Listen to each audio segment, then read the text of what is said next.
limited time responses. First Reena, then Fuad, please. Reena, just keep it brief because I'll go to Fuad as well. Yeah. Arnab, everybody, all of us want India to grow. Yes. But the growth has to be distributed. It is the only very little growth we are seeing is because the rich are able to consume and buy. What is very little growth? Any other? Please talk intellectually. What does very little growth mean? You look at any data, Arnab, and right now I have all this data. You look at FMCG What data. You are quoting detergent, the shampoo, unemployment number, which is 2018 number. All of this consumption is down. I double challenge you to quote the current CMI number also. Okay, let her complete. Can you please? Can I complete? No, but the debate okay, let her give her number. Rajat. That's all I want to hear from her. Rajat, you see, we are all intellectually tolerant of each other. So, you know, we can't. So let her complete her point and I will counter her factually. Yes, please. Reena, counter with facts. Arnab, the first thing any poor person, the moment they become a little better, they buy is a two-wheeler. You are going on only about two-wheelers. They also. The sales of entry-level two-wheelers are at a 10-decade low. Okay. You look at the sales of even undergarments have gone down.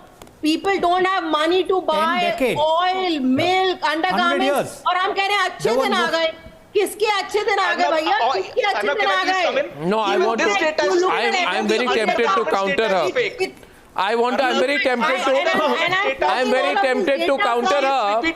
I am tempted and I give myself the absolute dictatorial right to counter Reena.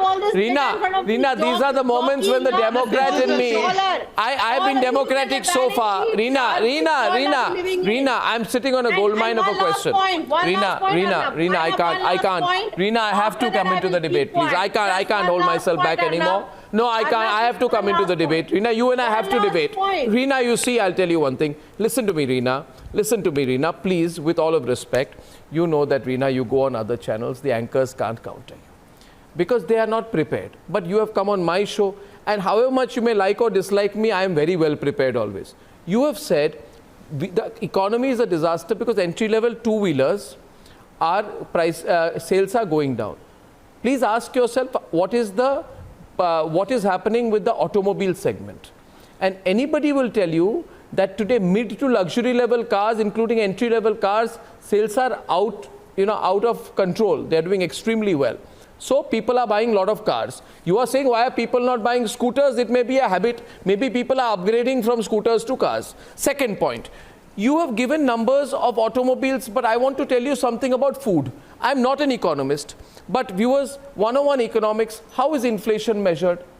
People go and check out what is the cost of butter, milk, bread, atta, gehu, rice, honey, जो लोग खाते हैं. And you know, Reena, क्यों आप ऐसे बोल रहे हो? Our retail inflation, check the March numbers, they were at a very low rate. Why were they at low rate? Because food prices were low at the retail level. तो आप जो ये हवा बना रहे हो ना लोगों को खाने को नहीं है, it's wrong. Then why are 80 crore people in this country dependent on free ration? If everything is hunky and dory. Why are they dependent on? Why are they dependent on what? No, madam, they are not dependent. Our granaries are. They are dependent. We are distributing. What are you saying? People, dependencies are being created. Hungry. On what basis you will debate? Gopal Krishna Agarwal is on the debate right now. What basis? What basis are you when the economy is going, 50% even they are being given free food grain. Doesn't make them dependent. You can't say dependent. The central government India is one of the fastest growing economies. That is, it will catalyze and channelize the growth in the coming decade. India's economic growth will catalyze the growth of international community. One minute. So thing is, you have to understand and be truth to your country. The thing is that Indian economy is strong. Indian economy is growing. What would it be fair to say? The measures taken by the government to control inflation. Our inflation is less than what has been targeted by the RBI. You know, can I suggest a line of thinking to Fuad? Fuad, would it be better to say that we are very proud that we are the fastest growing major economy in the world? Closest being Indonesia must be just over 5%. That we are outpacing China. For the last 2 years, we are doing very well. Our fiscal is under control, so economically things are fine. But maybe maybe, as I always say, maybe the government, if the economy is doing so fine, should just give some relief to the middle class, to the Aam Aadmi, bring down LPG prices. Maybe that would be a more prudent approach, won't you think? But to deny our growth, to deny how well we are doing economically, won't be correct, Fuad. We can't deny that anymore, given these numbers, is my thought. Well, one has to keep in mind. One has to keep in mind the language that the RBI is speaking. My question was not whether the surplus generated by the RBI is transferred to the central government or not. My question was year on year, financial year 2019, the RBI had a net income of 1,76,000 crores, and in financial year 23 it's down to 87,420 crores. That's 50% of what we were 4 years ago, and we are not correcting for inflation. The second question, the RBI itself is very, very cautious on this question. It has just transferred 1.3 trillion rupees to its contingency fund. Yeah. The economic framework in the RBI allows only a 6% limit, and the RBI has flushed its contingency fund to 6%. But isn't this it is anticipating risk. Can I please come in? This is voodoo economics at the highest possible phenomenally in India, and one has to be proud. One should be proud of the economic activity in the agriculture sector. Not in the business. The RBI's income is not dependent on, it's not working and trying to do some economic activity based on what it is generating its income, and it should increase year over year. It performs open market operations, and it sells currencies and buys currencies, and these are some of the fallouts of these market-based exercises which result in these incomes. It's not bound to increase income. That's not the mandate of RBI. Yeah. Okay. No, we are not talking about the mandate of the RBI. We are talking of performance no of central economic bank figures is in the business within of the making money. of the figures that saying that the GDP has is not grown. the purpose of a central bank. A central bank operates primarily, it operates monetary policy. I'm not even alluding to that. The purpose of the central bank is to operate monetary what policy. I'm saying it is not to make a profit. Clearly, whether the central bank makes a profit or loss discussing that. is utterly irrelevant. We are not discussing that. No.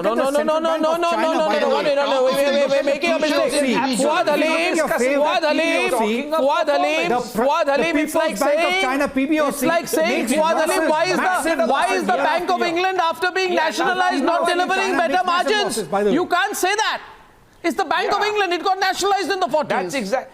You can't say that now about the Bank of England. You can't say that about the RBI. If the GDP figures... So what are you saying, sir? If the GDP I'll leave it to Dr. Amirullah Khan. Please correct, sir. Are not being reflected by the RBI's performance, then one has to be concerned. And that Dr. Amirullah, please correct. Please correct. The RBI has just topped up its risk. Please correct, Dr. Amirullah. Please come in. There are issues that the RBI itself bringing inflation down. is telling you. Thank you so much. That one has to be careful. One has to be cautious about the figures that are on the table.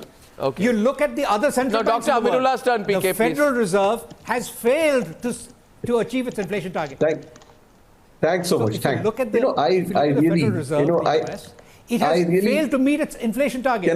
The RBI is meeting its inflation target. So that is the success of the Central Bank of India. Okay. Dr. Amirullah, please. I've overstepped on this debate. Yeah. Thanks, Arnab. What I'm surprised at are words that we are using today, which is, proud of GDP growth, or devastated at the GDP growth. Why are we using these words? We are economists. We don't get, devastated if the GDP growth comes down. We don't feel proud. What have I done to make it 7.1? It is 7.1. Yeah, it could be 9.1. It could have been 6.3. Let us see the factors. Let's also see where the fault lines lie. And that's what is important if we are an emerging economy and we want to overtake China and we want to do better than other countries. I believe it. Let's see why our exports are faltering. Let's see why inflation continues to be high. Let's see why we are not able to distribute our income. These are important factors, and those are factors that we should look at while celebrating the fact that agriculture has done well. On one point, I'll agree with you, Dr.